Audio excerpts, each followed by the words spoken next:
welcome back to my channel. So in today's video हम discuss करने वाले हैं C3 प्लांट्स के बारे में, C4 प्लांट्स के बारे में, C3 साइकिल के बारे में, C4 पाथवे के बारे में, फोटो रेस्पिरेशन के बारे में, कौन से प्लांट में फोटो रेस्पिरेशन होता है, किस में नहीं होता है, कौन से प्लांट है जो हाई टेम्परेचर टॉलरेंस शो करते हैं, कौन से प्लांट है जो हाई इंटेंसिटी टॉलरेंस शो करते हैं, कौन से प्लांट है जिसमें CO2 कॉम्पनसेशन पॉइंट कम होता है, किस में ज़्यादा होता है, ये सब हम डिस्कस करने वाले इस वीडियो में। सो वीडियो को एंड तक देखना। मैं इस साथ साथ बीच में इंपॉर्टेंट पॉइंट्स भी बताती रहूँगी जो कि बहुत ही इंपॉर्टेंट है from NEET point of view, जिसमें से क्वेश्चन आते हैं या फिर कई बार पूछे भी गए हैं। पिछले वीडियो में हमने डिस्कस किया था लाइट रिएक्शन के बारे में कि लाइट रिएक्शन क्या होती है, कितने टाइप की होती है, cyclic and non cyclic photophosphorylation के बारे में हमने डिस्कस किया था, हमने एटीपी सिंथेसिस के बारे में भी डिस्कस किया था, हमने product of the light reaction भी डिस्कस किए थे। So let's get started with this video. अब लाइट रिएक्शन तो हम ऑलरेडी पिछली वीडियो में डिस्कस कर चुके हैं, लेकिन जो प्रोडक्ट होते हैं ना लाइट रिएक्शन के, जैसे एटीपी हो गया, NADPH हो गया, ये डार्क रिएक्शन में यूटिलाइज हो जाते हैं। और जो डार्क रिएक्शन होती है वो स्ट्रोमा में होती है, वहीं जो लाइट रिएक्शन होती है वो ग्रैना में होती है।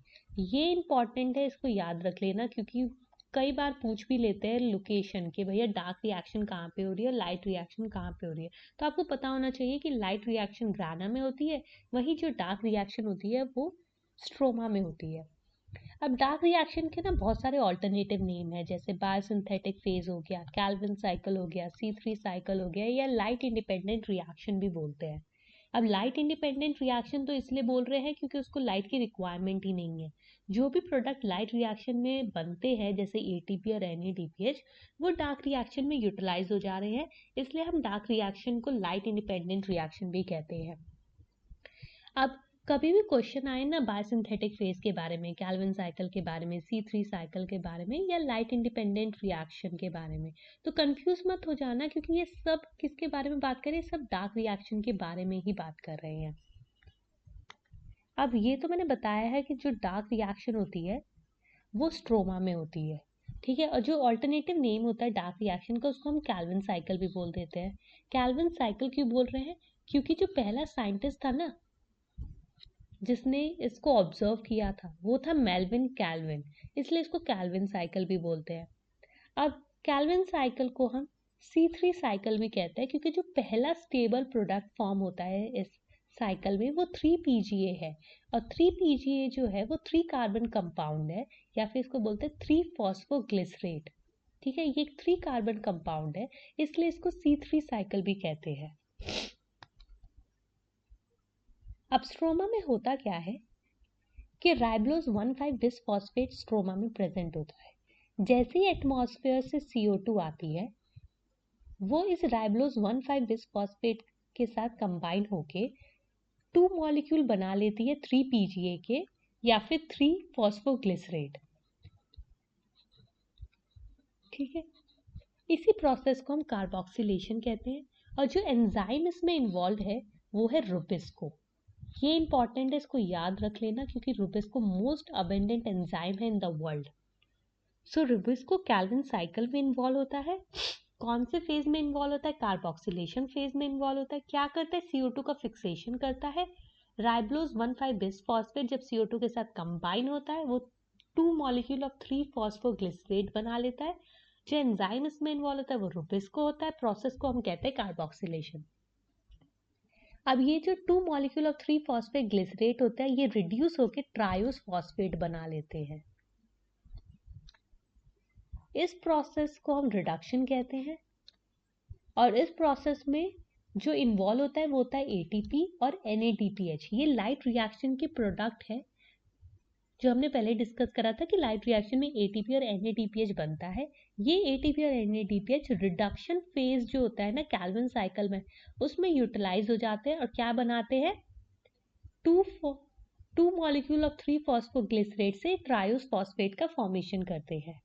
अब ट्रायोस फॉस्फेट का कुछ मॉलिक्यूल तो शुगर में चला जाता है और कुछ मॉलिक्यूल वापस से रीजनरेट होकर राइबोलोज 1,5 बिसफॉस्फेट बना लेता है। यही प्रोसेस को हम कहते हैं रीजनरेशन, और इसमें एक ATP का यूटिलाइजेशन हो जाता है। ठीक है, तो कैल्विन साइकिल कितने फेज में डिवाइड हो गई? पहला फेज हो गया कार्बोक्सिलेशन, दूसरा फेज हो गया रिडक्शन, और तीसरा फेज हो गया हमारा रीजनरेशन। तो कैल्विन साइकिल या फिर C3 साइकिल 3 फेज में डिवाइडेड है, कार्बोक्सिलेशन, रिडक्शन और रीजनरेशन। ठीक है, अब ध्यान से देखो, रिडक्शन में कितने एटीपी यूटिलाइज हुए? 2 एटीपी। कितने NADPH यूटिलाइज हुए? 2 NADPH। रीजनरेशन में कितने एटीपी यूटिलाइज हुआ? सिर्फ 1 एटीपी। तो टोटल 3 तो एटीपी यूटिलाइज हो रहे हैं और 2 NADPH यूटिलाइज हो रहे हैं। किसको फिक्स्ड करने के लिए? सिर्फ एक कार्बन को फिक्स्ड करने के लिए। तो एक कार्बन को फिक्स्ड करने के लिए 3 ATP और 2 NADPH की रिक्वायरमेंट होती है। लेकिन हमको पता है कि जो ग्लूकोज मॉलिक्यूल है वो 6 कार्बन कंपाउंड है। ठीक है, तो इसका मतलब एक कैल्विन साइकिल में तो सिर्फ एक ही CO2 फिक्स हो रहा था, तो इसका मतलब मुझे 6 कार्बन फिक्स्ड करने हैं। 6 कार्बन फिक्स करने के लिए मुझे क्या चाहिए? 18 ATP की रिक्वायरमेंट होगी और 12 NADPH की रिक्वायरमेंट होगी, क्योंकि मैं इसको 6 से मल्टीप्लाई कर दूंगी। ठीक है, तो इसका मतलब एक ग्लूकोज को बनाने के लिए 18 ATP की रिक्वायरमेंट होती है और 12 NADPH की रिक्वायरमेंट होती है। इसका मतलब मुझे कैल्विन साइकिल कितनी बार चलानी पड़ेगी? मुझे कैल्विन साइकिल को चलाना पड़ेगा 6 टाइम्स। तो एक ग्लूकोज को बनाने के लिए 6 टाइम्स कैल्विन साइकिल चलती है। ठीक है, और टोटल कितना रिक्वायरमेंट क्या क्या यूटिलाइज होता है? 18 ATP यूटिलाइज होती है और 12 NADPH यूटिलाइज होता है। ठीक है, अब ये जो स्लाइड है वो आपको शो करती है, एक समराइज कर रही है कि क्या क्या अभी तक हमने पढ़ चुके हैं। हमने लाइट रिएक्शंस पढ़ ली। ठीक है, जो ग्रानम में हो रही थी उससे क्या बन रहा था? O2 बन रहा था जो रिलीज हो रहा था, ATP और NADPH बन रहा था। ये ATP और NADPH कैल्विन साइकिल में यूटिलाइज हो गया, जो कि स्ट्रोमा में हो रही थी। ठीक है, अब वहां से क्या बना? वहां से ग्लूकोज बना। कैल्विन साइकिल ने एटमॉस्फेयर से CO2 लिया, वापस से क्या बना? ADP और NADP प्लस बना, जो कि दोबारा से लाइट रिएक्शन में यूटिलाइज हो गया। ठीक है, सो पहले लाइट रिएक्शन से NADPH और ATP बना, वो तो C3 साइकिल में चला गया, रिडक्शन फेज में उसका यूटिलाइज हो गया। वहां से ADP और NADP प्लस बना, जो कि लाइट रिएक्शन में चला गया। ठीक है, तो ये स्लाइड पूरा समराइज करती है लाइट डिपेंडेंट रिएक्शन को भी और लाइट इंडिपेंडेंट रिएक्शंस को भी। I hope it is clear to everyone. Next, मैंने कहा कि कैल्विन साइकिल में जो मेन एंजाइम होता है वो है रुबिस्को। ठीक है, और ये वर्ल्ड मोस्ट अबेंडेंट एंजाइम है, ये तो मैं बता चुकी हूँ। लेकिन एक important point, I don't think ये आपको कभी किसी ने बताया होगा। अगर बताया तो कमेंट सेक्शन में मुझे बताना कि आपको ये पता है कि जो रुबिस्को है वो सेंसिटिव होता है टू प्रोटॉन कॉन्सेंट्रेशन। ठीक है, अब रुबिस्को प्रोटॉन कॉन्सेंट्रेशन से सेंसिटिव क्यों है? क्योंकि इसको जो पीएच चाहिए ना एक्टिव होने के लिए, वो पीएच 8 है। तो मतलब रुबिस्को जब ही एक्टिव होगा जब स्ट्रोमा की पीएच कितनी होगी? 8 होगी। अब वो कैसे होती है? हमने पहले डिस्कस किया था कि जो लाइट रिएक्शन होती है वो थाइलाकॉइड में होती है ना, क्योंकि जो ग्राना होता है वो स्टैक ऑफ थाइलाकॉइड होता है। ठीक है, तो थाइलाकॉइड की जो मेम्ब्रेन होती है उसमें फोटोसिस्टम 2 प्रेजेंट है, उसमें प्लास्टोक्विनोन प्रेजेंट है, उसमें साइटोक्रोम B6F, प्लास्टोसाइनिन, फोटोसिस्टम 1, ये सब प्रेजेंट है। मतलब नॉन साइक्लिक फोटोफॉस्फोराइलेशन जो है वो थाइलाकॉइड की मेम्ब्रेन में हो रही है ना। अब क्या होता है कि जब नॉन साइक्लिक फोटोफॉस्फोराइलेशन रिएक्शन चल रही थी जिसमें फोटोलाइसिस ऑफ वाटर भी हो रहा था, जब वाटर का ब्रेकडाउन हो रहा था तो 2 प्रोटॉन बन रहे थे।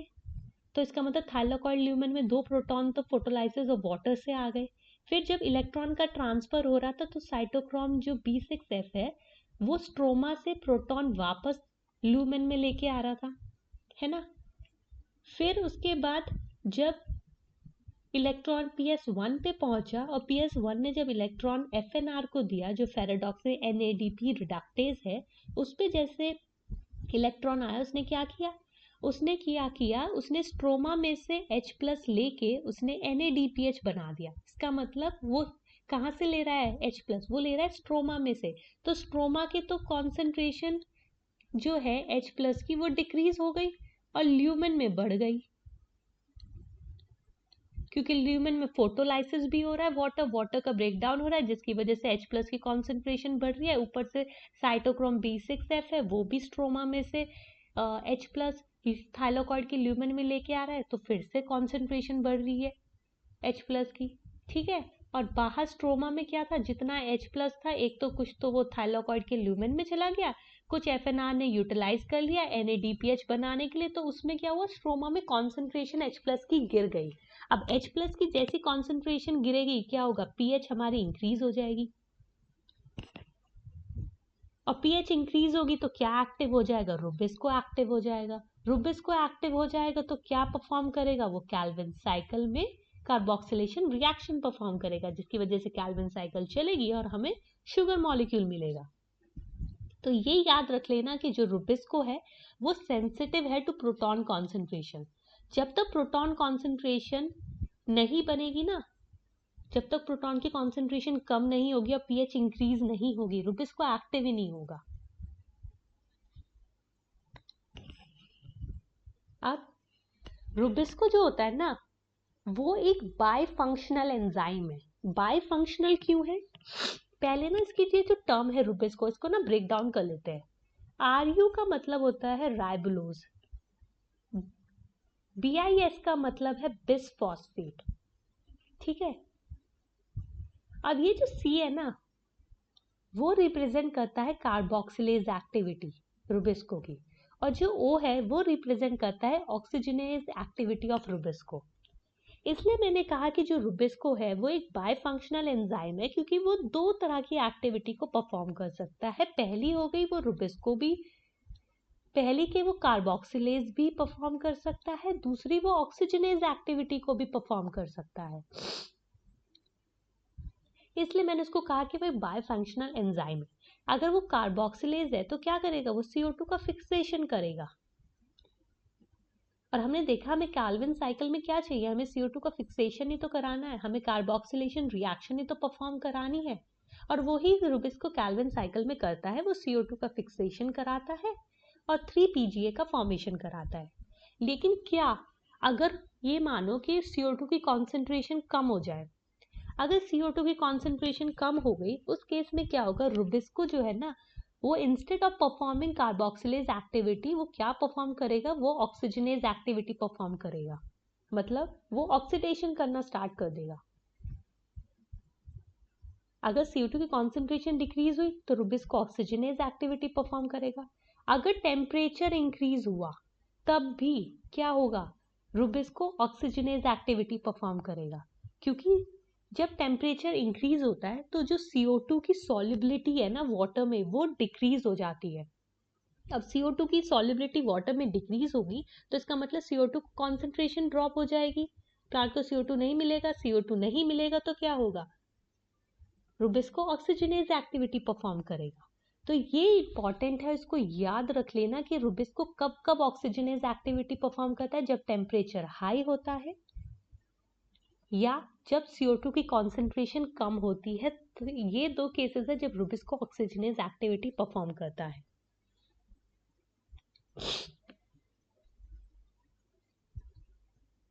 अब क्या होता है कि जब रुबिस्को, हमने ये तो देख लिया कि कैल्विन साइकिल में रुबिस्को कार्बोक्सिलेशन करता है, लेकिन अगर रुबिस्को ऑक्सीजनेज एक्टिविटी परफॉर्म करेगा तब क्या होता है, तो वही हम इस स्लाइड में डिस्कस करेंगे कि अगर रुबिस्को मान लो ऑक्सीजनेज एक्टिविटी परफॉर्म करता है तो वो क्या करेगा, इंस्टेड ऑफ फॉर्मिंग 3PGA वो बना लेता है 2-फॉस्फोग्लाइकोलेट, ठीक है, और एक बना लेगा 3-फॉस्फोग्लिसरेट।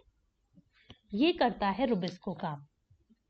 अब ये क्या है, जो 2-फॉस्फोग्लाइकोलेट है ना, इसका फर्दर ब्रेक डाउन हो जाएगा, क्योंकि उसको बनाना क्या था, उसको एक्चुअल में बनाना तो 3-फॉस्फोग्लिसरेट था ना, लेकिन क्या कर रहा है वो वो 2-फॉस्फोग्लाइकोलेट भी बना ले रहा है और एक मॉलिक्यूल बना ले रहा है 3-फॉस्फोग्लिसरेट का, जबकि कैल्विन साइकिल में 2 मॉलिक्यूल बनते थे ना 3-फॉस्फोग्लिसरेट के। यहाँ पे क्या हो रहा है, सिर्फ एक मॉलिक्यूल ऑफ 3-फॉस्फोग्लिसरेट बन रहा है।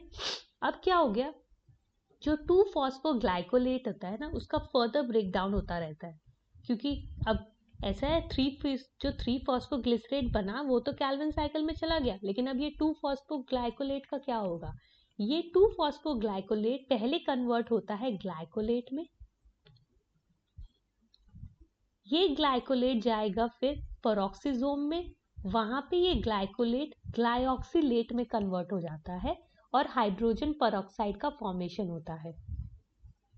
अब ये ग्लाइऑक्सीलेट जाएगा माइटोकॉन्ड्रिया में, वहां ये ग्लाइसिन में कन्वर्ट हो जाएगा। अब ग्लाइसिन से सीरीन बनेगा। ये याद रख लेना कि जब ग्लाइसिन से सीरीन बनता है यही वो फेज है जहां पे CO2 रिलीज हो जाती है। तो अगर ये पूछा जाए कि कौन सा ऑर्गेनेल इन्वॉल्व है जिसमें डीकार्बोक्सिलेशन होता है in photorespiration, your answer should be mitochondria, क्योंकि माइटोकॉन्ड्रिया है जिसमें डीकार्बोक्सिलेशन हो रहा है, जिसमें CO2 रिलीज हो रही है जब ग्लाइसिन से सीरीन बन रहा है। अब ये सीरीन वापस पेरोक्सिसोम में जाएगा, वहां पे ये सीरीन हाइड्रोक्सी पायरुवेट बनाएगा। अब ये हाइड्रोक्सी पायरुवेट ग्लाइसरेट में कन्वर्ट होगा और ये ग्लाइसरेट क्या करेगा, ये क्लोरोप्लास्ट में जाएगा, वहां पे ATP को यूटिलाइज करके 3-फॉस्फोग्लिसरेट बनाएगा। ठीक है, इतना क्लियर है सबको। अब इसमें कौन कौन से ऑर्गेनेल इन्वॉल्व होते हैं इस पूरे फोटो रेस्पिरेशन प्रोसेस में, एक तो क्लोरोप्लास्ट इन्वॉल्व हो गया, एक पेरोक्सिसोम इन्वॉल्व हो गया और एक माइटोकॉन्ड्रिया इन्वॉल्व हो गया। तो ये याद रख लेना 3 ऑर्गेनेल इन्वॉल्व होते हैं फोटो रेस्पिरेशन में, क्लोरोप्लास्ट, पेरोक्सिसोम एंड माइटोकॉन्ड्रिया। ठीक है, फोटो रेस्पिरेशन में क्या था, मैंने बताया था कि जब रुबिस्को ऑक्सीजनेज एक्टिविटी परफॉर्म करेगा तब instead of forming 2 molecule of three phosphoglycerate वो क्या करेगा, एक मॉलिक्यूल तो बना लेगा फॉस्फोग्लाइकोलेट का, एक मॉलिक्यूल बना लेगा 3-फॉस्फोग्लिसरेट का। 3-फॉस्फोग्लिसरेट तो कैल्विन साइकिल में चला गया अपना, वहां पे जो बचा 2-फॉस्फोग्लाइकोलेट वो क्या होगा, वो ग्लाइकोलेट में कन्वर्ट हो गया, फिर वो ग्लाइऑक्सीलेट, फिर ग्लाइसिन, फिर सीरीन, फिर हाइड्रोक्सी पायरुवेट, फिर ग्लाइसरेट, फिर दोबारा 3-फॉस्फोग्लिसरेट में बनेगा। ठीक है, अब एक और चीज, हम ना फोटो रेस्पिरेशन को ना एक वेस्टफुल प्रोसेस बोलते हैं। क्यों बोलते हैं, क्योंकि फोटोसिंथेसिस में क्या होता है कि CO2 का फिक्सेशन होता है। यहाँ पे क्या हो रहा है, CO2 का फिक्सेशन ही नहीं हो रहा बल्कि CO2 उल्टा रिलीज हो रही है, तो इसलिए हम इसे वेस्टफुल प्रोसेस बोल रहे हैं, क्योंकि CO2 माइटोकॉन्ड्रिया में रिलीज हो गई, इसलिए तो टर्म गिवन दिया है फोटो रेस्पिरेशन। फोटो मतलब लाइट, रेस्पिरेशन मतलब रिलीज ऑफ CO2। जब हम रेस्पायर करते हैं हम O2 लेते हैं और CO2 रिलीज करते हैं। सेम यहाँ पे भी यही प्रोसेस है, O2 की वजह से ऑक्सीजनेज एक्टिविटी परफॉर्म करी और CO2 रिलीज हो गया माइटोकॉन्ड्रिया में, तो हो गया ना रेस्पिरेशन। अब इसे वेस्टफुल इसलिए क्योंकि एक तो CO2 रिलीज हो गई, दूसरा क्या हो गया, ATP की यूटिलाइजेशन हो रही है। जब ग्लिसरेट से 3-फॉस्फोग्लिसरेट बन रहा है तो वहां पे ATP की यूटिलाइजेशन हो रही है, इंस्टेड ऑफ फॉर्मिंग ATP ये उल्टा ATP को यूटिलाइज कर रहा है, तो ये एक वेस्टफुल प्रोसेस हो गया।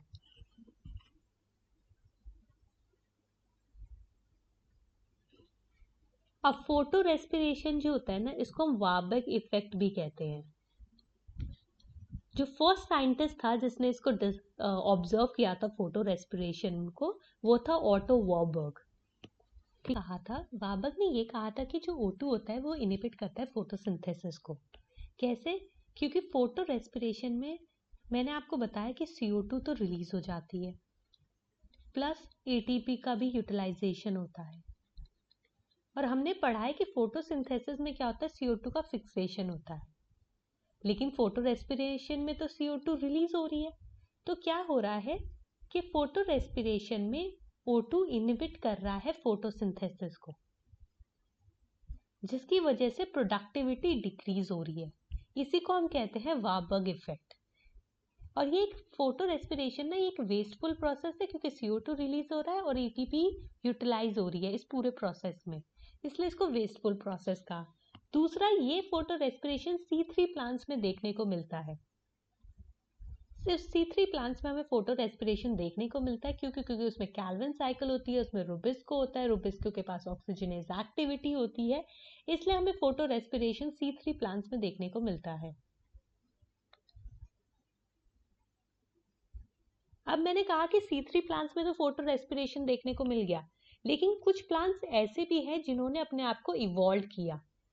उन्होंने फोटो रेस्पिरेशन से बचने के लिए एक मैकेनिज्म डेवलप किया। कैसे? उन्होंने क्या किया, उनके पास 2 टाइप की फोटोसिंथेटिक सेल्स होती हैं। एक है मीजोफिल सेल और दूसरी है बंडल शीथ सेल।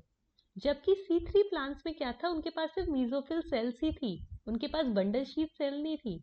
लेकिन कुछ प्लांट्स ने अपने आप को इवॉल्व किया, उनके पास 2 तरह की फोटोसिंथेटिक सेल्स आ गई, जैसे मीजोफिल सेल और बंडल शीथ सेल। अब क्या था कि जो वेस्कुलर बंडल है वो सबसे पहले सराउंड हुआ बंडल शीथ सेल से, फिर उसके बाद एक और लेयर आ गई मीजोफिल सेल्स की। तो ये जो स्ट्रक्चर बन गया, इसको ही हम कहते हैं क्रैन्स एनाटॉमी। कि बंडल शीथ जो वेस्कुलर बंडल है वो तो इनर साइड पे सराउंडेड हो रहे हैं बाय बंडल शीथ सेल्स और आउटर साइड पे सराउंड हो रहे हैं बाय द मीजोफिल सेल्स। तो इस एनाटॉमी को ही हम क्रैन्स एनाटॉमी कहते हैं। और ये क्रैन्स एनाटॉमी है जिसकी वजह से कुछ प्लांट्स जो है वो फोटो रेस्पिरेशन से बच गए, उनके अंदर फोटो रेस्पिरेशन नहीं होता, इसकी वजह से, सिर्फ इस क्रैन्स एनाटॉमी की वजह से। अब थोड़ा और डिटेल में पढ़ लेते हैं। अब ये जो मीजोफिल सेल्स होते हैं, इनके जो क्लोरोप्लास्ट होते हैं उसमें स्टैक थाइलाकॉइड होता है। मतलब जो थाइलाकॉइड होता है ना, वो एक दूसरे के ऊपर स्टैक होता है, वो ग्रैना बना लेता है। जबकि बंडल शीथ सेल्स में क्या होता है, इनके जो क्लोरोप्लास्ट होते हैं उनमें अनस्टैक थाइलाकॉइड होता है। देख रहे हो पिक्चर में जैसे मैंने ड्रॉ किया है, वो एक दूसरे के ऊपर प्रेजेंट नहीं है, वो अलग अलग ऐसे बिखरे हुए हैं, स्कैटर्ड है। ठीक है, तो हमें 2 तरह के क्लोरोप्लास्ट मॉर्फिज्म देखने को मिलता है इन कुछ प्लांट्स में। इसी को हम कहते हैं क्लोरोप्लास्ट डायमॉर्फिज्म। तो ये जो प्लांट्स हैं जिनके अंदर हमें क्लोरोप्लास्ट डायमॉर्फिज्म देखने को मिल रहा है, हमें क्रैन्स एनाटॉमी देखने को मिल रही है, इन प्लांट्स को हम बोलते हैं C4 प्लांट्स। C4 प्लांट्स क्यों, वो हम आगे डिस्कस करेंगे, क्योंकि जो इसमें फर्स्ट स्टेबल प्रोडक्ट है वो 4 कार्बन कंपाउंड का है, इसलिए हमने इसको C4 प्लांट्स बोल दिया। ठीक है, इतना क्लियर है सबको? क्योंकि ये इंपॉर्टेंट है, इसको याद रख लेना कि C4 प्लांट्स में क्रैन्स एनाटॉमी होती है। क्रैन्स एनाटॉमी क्या होती है, एक वेस्कुलर बंडल होता है, उसके इनर साइड पे बंडल शीथ सेल्स होती है, आउटर साइड पे मीजोफिल सेल्स होती है। मीजोफिल सेल्स के क्लोरोप्लास्ट जो होते हैं वो स्टैक्ड होते हैं, मतलब उनमें ग्राना होता है। जबकि बंडल शीथ सेल के क्लोरोप्लास्ट जो होते हैं वो अनस्टैक्ड होते हैं, मतलब उनमें ग्राना एब्सेंट होता है। और वो थाइलाकॉइड ऐसे अनस्टैक्ड थाइलाकॉइड होते हैं, मतलब वो जो थाइलाकॉइड है वो ऐसे स्कैटर्ड ही है क्लोरोप्लास्ट के अंदर। इसका मतलब हमें क्लोरोप्लास्ट डायमॉर्फिज्म देखने को मिलता है इन C4 प्लांट्स में। अब C4 पाथवे को डिस्कस कर लेते हैं। एक और चीज, मैंने यहाँ पे पाथवे बोला है, साइकिल नहीं बोला। याद रखना, C3 साइकिल होता है, C4 पाथवे होता है। ठीक है, और C4 पाथवे को जो इसका ऑल्टरनेटिव नेम है वो है hatch and slack pathway. Hatch and slack क्यों, क्योंकि इसका भी पहला साइंटिस्ट था जिसने इसको फर्स्ट ऑब्जर्व किया था, वो हैच एंड स्लैक है, इसलिए इसको हैच एंड स्लैक पाथवे भी कहते हैं। और इसको C4 पाथवे कहते हैं क्योंकि जो फर्स्ट स्टेबल कंपाउंड होता है ना इस पाथवे का, वो C4 कंपाउंड है, मतलब 4 कार्बन कंपाउंड है, वो ऑक्सैलो एसिटिक एसिड है, इसलिए इसको C4 पाथवे बोल दिया।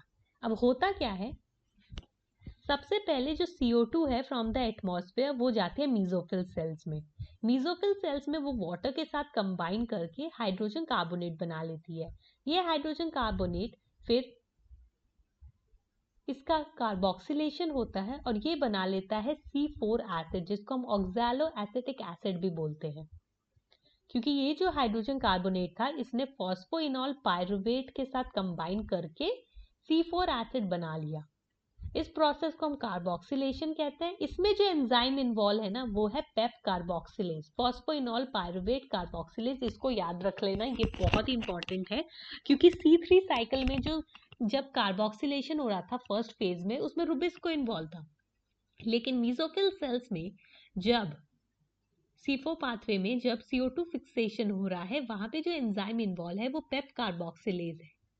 ठीक है, और पेप कार्बोक्सिलेज ने जब कार्बोक्सिलेशन परफॉर्म किया तो उसने जो प्रोडक्ट बनाया वो प्रोडक्ट था C4 एसिड या फिर ऑक्सैलो एसिटिक एसिड या फिर 4 कार्बन कंपाउंड। ठीक है, अब ये C4 एसिड क्या होगा, ये बंडल शीट सेल के अंदर जाएगा।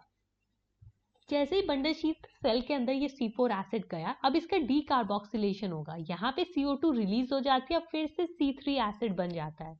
अब ये जो CO2 रिलीज हुई, ये क्या करेगी, ये चली जाएगी कैल्विन साइकिल में और कैल्विन साइकिल परफॉर्म करने लगेगी और हमें क्या होगा, ट्राइस फॉस्फेट मिल जाएगा जो कि शुगर बना लेगा बाद में।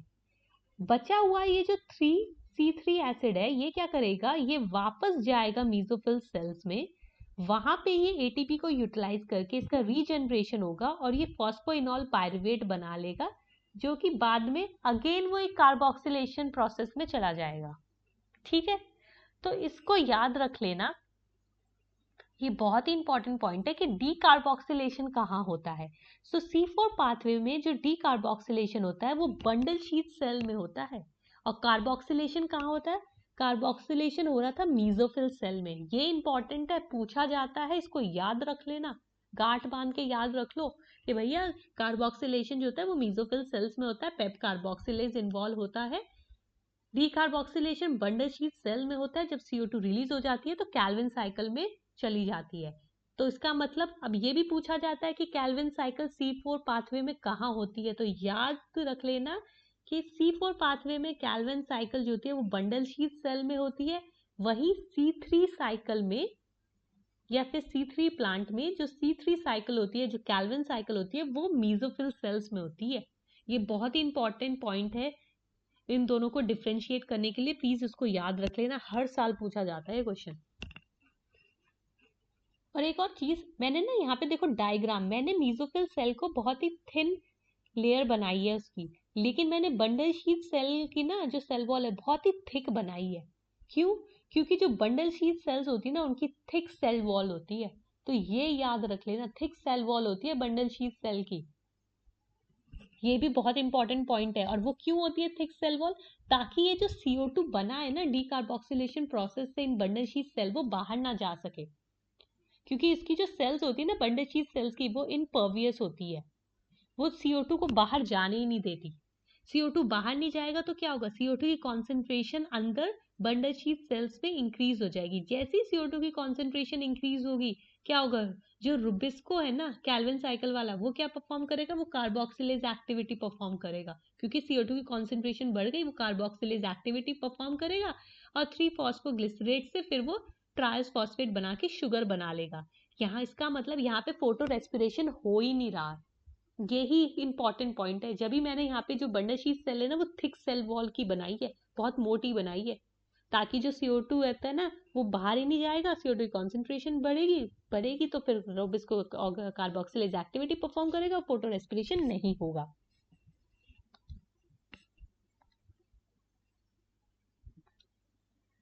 अब C4 पाथवे जो होता है ना, मैंने कहा कि बंडल शीट सेल जो होती है ना वो थिक सेल वॉल होती है, जिसकी वजह से CO2 कॉन्सेंट्रेशन बढ़ गई, रुबिस्को ने कार्बोक्सिलेज एक्टिविटी परफॉर्म करी और CO2 का फिक्सेशन हो गया, जिसकी वजह से फोटो रेस्पिरेशन नहीं हुआ। अब फोटो रेस्पिरेशन नहीं होगा तो क्या हुआ, जितना भी 3-फॉस्फोग्लिसरेट बना वो सारा ट्रायोस फॉस्फेट में बन जाएगा, ट्रायोस फॉस्फेट से ग्लूकोज बन जाएगा। ठीक है, तो इसका मतलब प्रोडक्टिविटी क्या हुई, इंक्रीज हुई, क्योंकि जितनी भी CO2 थी वो सब फिक्स्ड होके उसने ग्लूकोज बना दिया, कोई वेस्टेज नहीं हुआ। बल्कि C3 प्लांट्स में क्या हो रहा था, वहां पे क्या हो रहा था, फोटो रेस्पिरेशन की वजह से कुछ CO2 रिलीज हो जा रहा था, जिसकी वजह से प्रोडक्टिविटी डिक्रीज हो रही थी। बट यहाँ पे C4 पाथवे में ऐसा देखने को मिलता ही नहीं है। तो C4 पाथवे में जो पहला स्टेबल प्रोडक्ट होता है ना वो C4 एसिड होता है, जिसको ऑक्सैलो एसिटिक एसिड भी कहते हैं। यही कारण है कि इस पाथवे को C4 पाथवे कहा गया है।